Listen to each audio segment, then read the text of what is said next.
Caros irmãos e irmãs, vocês que se encontram aqui na nossa Igreja Mãe, a Catedral Cristo Rei, aos muitos que nos acompanham pelas redes sociais e também pela Rede Catedral, Rádio América, TV Horizonte e também pelo nosso Brasil afora, através da nossa TV Cultura, a todos desejamos paz e bem neste domingo em que nos reunimos em torno da mesa da palavra e da Eucaristia para, dentro desta Santa Missa, aprendermos um pouco mais sobre o nosso Mestre e Senhor Jesus Cristo. Saúdo também de forma muito especial ao casal Francielena e Ferney, que hoje celebram 35 anos de vida matrimonial. Que o Senhor os abençoe e os conserve na fidelidade e no amor ao serviço ao reino de Deus, dando testemunho de unidade de fé. Que Deus os abençoe imensamente. E também cumprimento Margarida Francisca de Macedo, que hoje completa 90 anos de idade. Que Deus lhe conceda saúde e paz, dona Margarida, e que continue aí dando para nós testemunho de fé e de amor. Muito bem, caríssimos irmãos e irmãs. Até a última segunda-feira, nós estávamos dentro do tempo do Natal, que começa no primeiro domingo do Advento, atinge o seu ápice na celebração do Natal do Senhor, dias 24 e 25, e termina com a festa do batismo do Senhor. Durante este período, aprendemos da liturgia uma realidade de fé. A esperança que de fato guia e fortalece a nossa vida está em Jesus Cristo, porque Ele é a esperança verdadeira que o Pai nos promete e nos dá.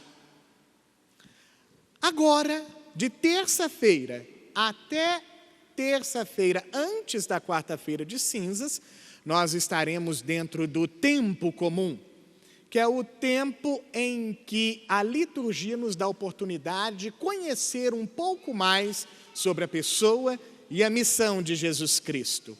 E esse conhecimento tem como objetivo fortalecer a esperança que aprendemos durante o Natal e identificamos na pessoa de Jesus Cristo. É por isso que é o tempo favorável para todo cristão católico conhecer mais sobre Jesus Cristo, seja por meio da Palavra Santa de Deus, que é a fonte primária, ou seja por meio também de outras literaturas que corroboram, para que o entendimento sobre Jesus Cristo crie em nós raízes e modifique o nosso jeito de ser, para sermos pessoas cada vez melhores, cada vez mais capacitados de testemunhar a vida e a obra de Jesus no meio desta sociedade que tanto precisa de alento, que tanto precisa de orientação, e que nós só conseguimos, de fato, dar este contributo verdadeiro se vivenciarmos o Evangelho e levarmos o nome de Jesus nos nossos lábios e nas nossas atitudes, nesses ambientes que hoje gritam com sede de Deus. Este é o tempo comum, o tempo que a liturgia nos dá esta oportunidade de conhecermos Jesus, de irmos ao encontro de Jesus, de fortalecermos a nossa esperança e a caridade por meio de sua palavra, de seus ensinamentos. E hoje nós temos um ensinamento muito precioso, condensado sobremaneira nas leituras, primeiro livro de Samuel e o Evangelho de São João, capítulo 1, que hoje a liturgia nos dá a conhecer. Ambas as leituras trabalham um tema em comum, que é o tema do chamado, o tema da vocação. E estas cenas são algumas das mais impressionantes ao longo de toda a literatura bíblica. Justamente porque estas cenas, elas nos revelam duas coisas. Primeiro, nos revelam a glória e a bondade de Deus. E segundo, elas nos revelam a verdade sobre o ser humano.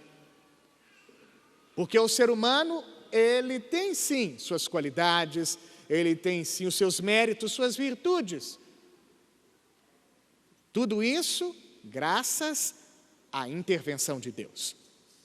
Mas o ser humano, ele também tem suas fraquezas, incertezas, medos, resistências, inseguranças.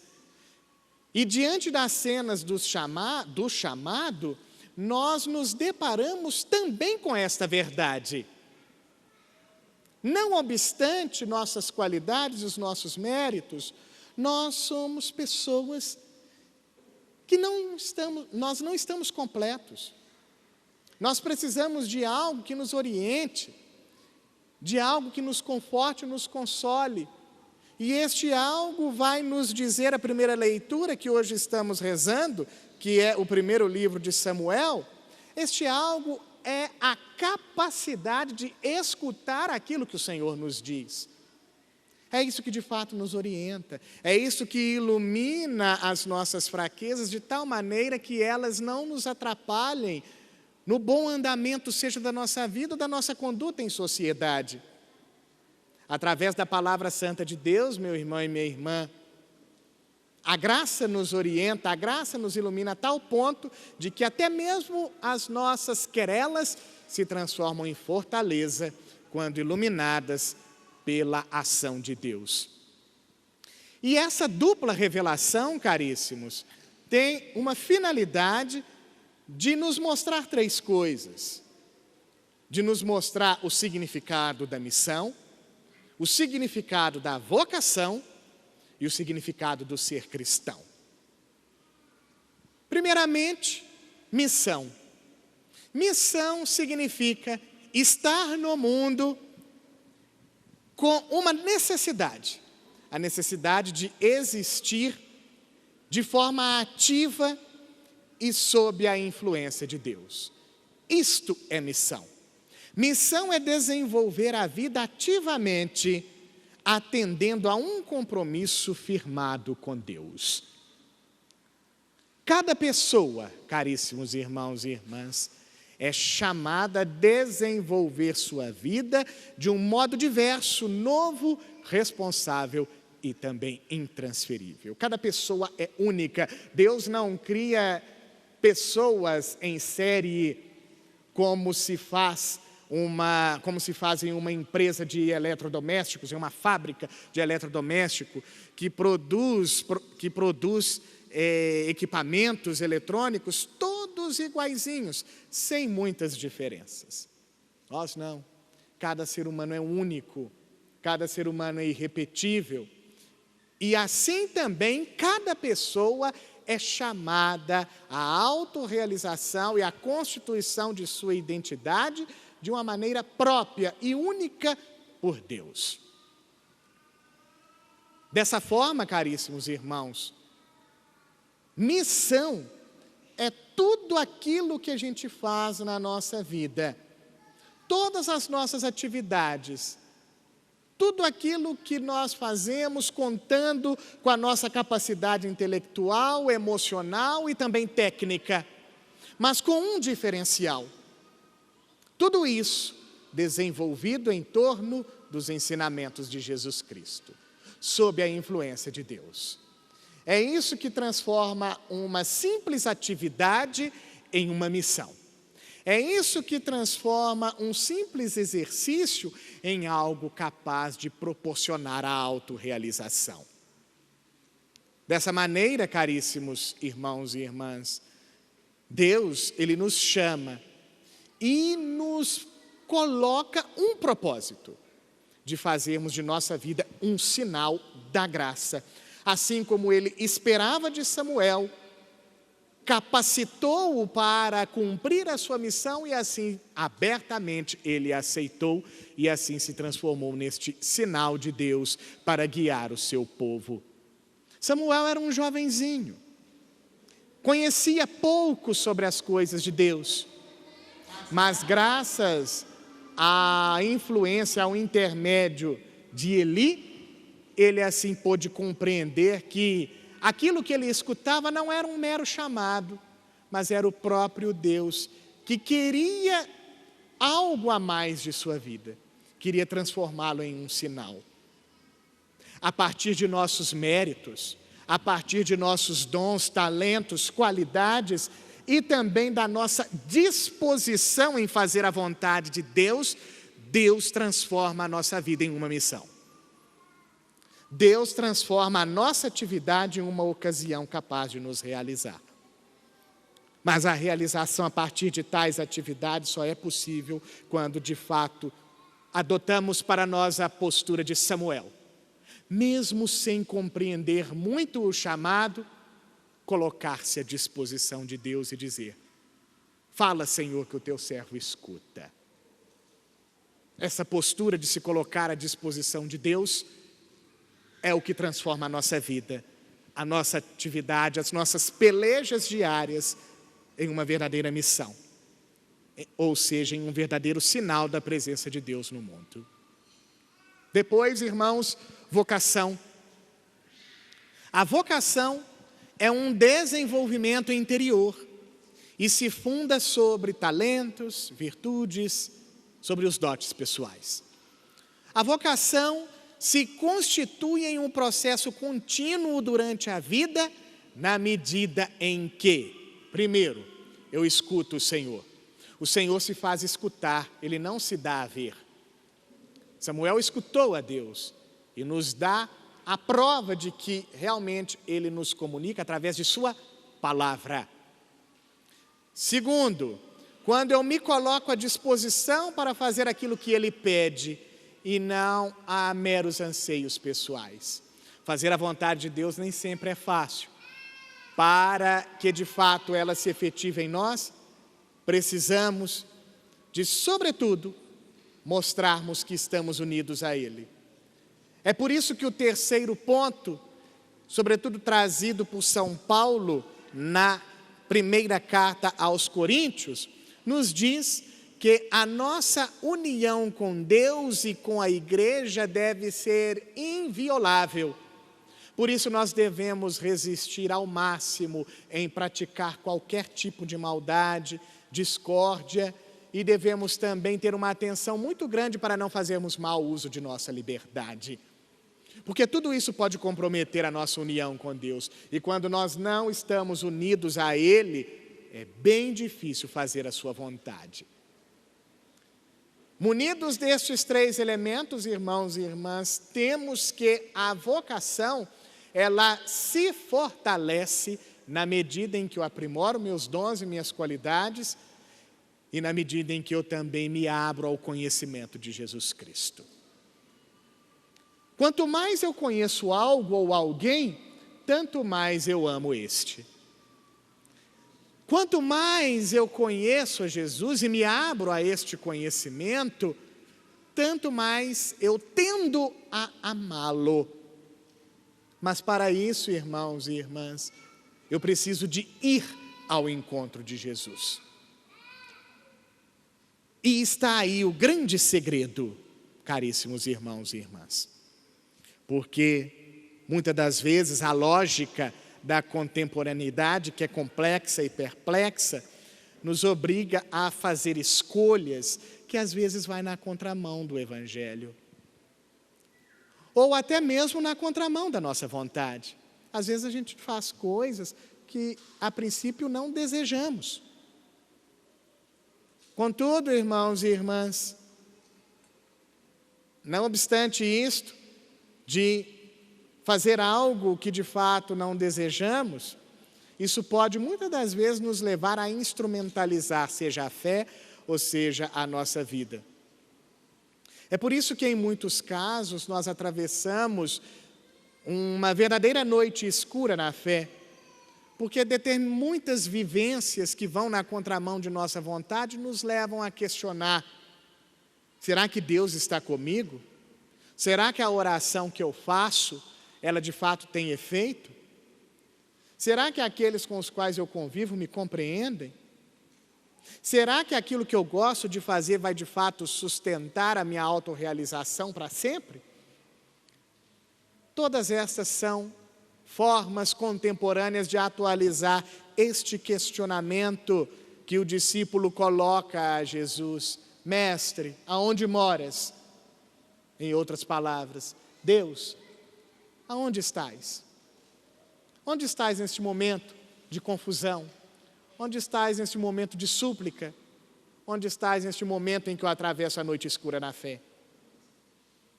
E diante deste questionamento, irmãos e irmãs, muito próprio da nossa existência, somos assim chamados a atender ao convite do Senhor, que vira para os discípulos e diz, para aqueles que são os primeiros, e lhes diz: vem e segue-me. Ou seja, caríssimos irmãos, nos momentos em que a fé está muito abalada, nos momentos em que não conseguimos ouvir e ver o chamado de Jesus, nos momentos em que não conseguimos sentir a nossa fé fortalecida, somos chamados a ouvir o que o Senhor diz. E o Senhor diz: vem e segue-me. Ainda que no coração prevaleça determinados sentimentos que nos levam a duvidar, o vem e segue-me deve prevalecer. Ou seja, devemos ir ao encontro de Jesus, devemos seguir seus ensinamentos, devemos procurá-lo e devemos nos colocar à disposição de encontrá-lo. Porque é tudo isso, irmãos e irmãs: seguir, ir ao encontro dele e segui-lo, procurá-lo e encontrá-lo, é o que nos dá condições de bem conhecê-lo. E é quanto mais eu conheço a Jesus, que eu identifico nele o Messias, que eu identifico nele o Cristo. É por isso, meus irmãos e minhas irmãs, que a decisão de ir ao encontro de Jesus deve sempre ser superior a muitos sentimentos de dúvidas que as noites escuras na fé nos fazem ter. E para seguir a Jesus eu devo conhecê-lo. E quanto mais eu conheço Jesus, mais eu capacito o meu ser cristão. E está aí o terceiro ponto, que a liturgia de hoje nos proporciona refletir.